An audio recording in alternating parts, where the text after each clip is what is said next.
संदेशखाली के मुद्दे को लेकर फिर से सड़कों पर दिखी बीजेपी, किया धरना प्रदर्शन। संदेशखाली मुद्दे पर एक बार से सिलीगुड़ी में बीजेपी सड़कों पर दिखाई दी। हाल ही में किए गए पुलिस कमिश्नरेट घेराव के बाद युवा मोर्चा के सदस्यों ने आज सिलीगुड़ी में गांधी प्रतिमा के नीचे विरोध प्रदर्शन किया। काफी संख्या में भाजपा नेता और कार्यकर्ता इसमें शामिल हुए। भाजपा नेताओं ने कहा कि संदेशखाली में मां बहनों की इज्जत को जिस प्रकार से तार-तार किया गया है उसको बर्दाश्त नहीं किया जा सकता है।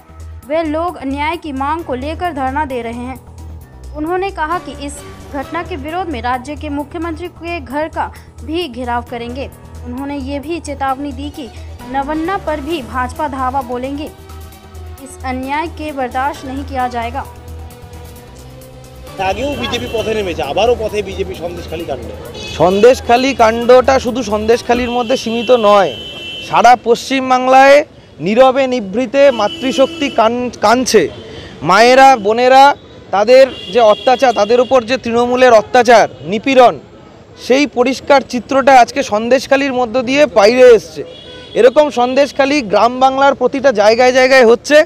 আর তার প্রতিবাদে আমরা ভারতীয় জনতা যুব মোর্চার পক্ষ থেকে বারংবার রাস্তায় নামছি, প্রশাসনকে ঘেরাও করছি।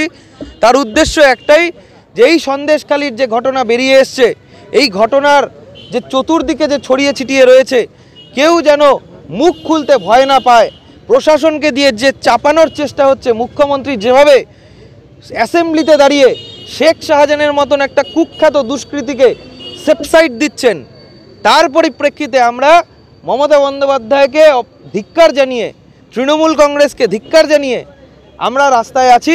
কারণ এই অপরাধ কোনোভাবেই মেনে নেওয়া যায় না। এই অপরাধের শেষ চাই।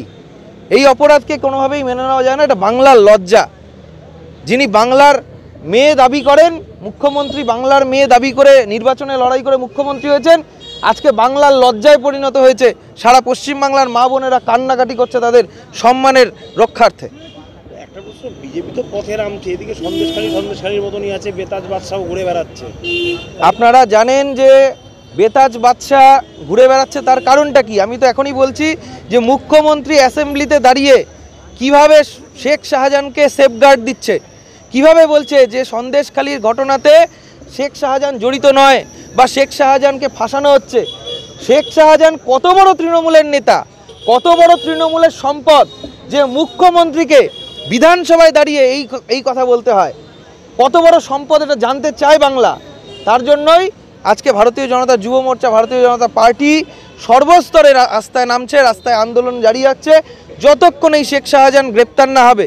আর এই একটা শেখ শাহজাহান না, সারা পশ্চিমবাংলায় হাজারটা শেখ শাহজাহান আছে, হাজারো রকমের সন্দেশখালীর ঘটনার চিত্র আছে।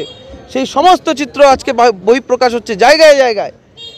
এই জিনিসগুলো যতক্ষণ পর্যন্ত সুবিচার না হবে আর পশ্চিমবাংলায় যতক্ষণ বিজেপি সরকার না আসবে ততক্ষণ সোনার বাংলা হবে না, এটা সবাই বোঝে। তার জন্য আমরা ভারতীয় জনতা যুব মোর্চা রাস্তায় আছি। এই আন্দোলন কি আরো তীব্রতর হবে আগামী? আমরা আরও তীব্রতর করব। আমরা শিলিগুড়িতে পুলিশ কমিশনার ঘেরাও করেছি, রাজ্য জুড়ে এসপি অফিস ঘেরাও হয়েছে, এরপরে প্রয়োজনে নবান্ন ঘেরাও করব, প্রয়োজনে মুখ্যমন্ত্রী বাড়ি যাব, কিন্তু আন্দোলন চলবে। যুব মোর্চা কোনোভাবেই পিছুপা হবে না, কারণ পশ্চিমবাংলাটাকে সোনার বাংলা গড়তে হবে। মা বোনেদের ইজ্জত নিয়ে খেলা চলবে না। আমার নাম অরিজিৎ দাস, ভারতীয় জনতা যুব মোর্চা শিলিগুড়ি সাংগঠনিক জেলা সভাপতি। ভারত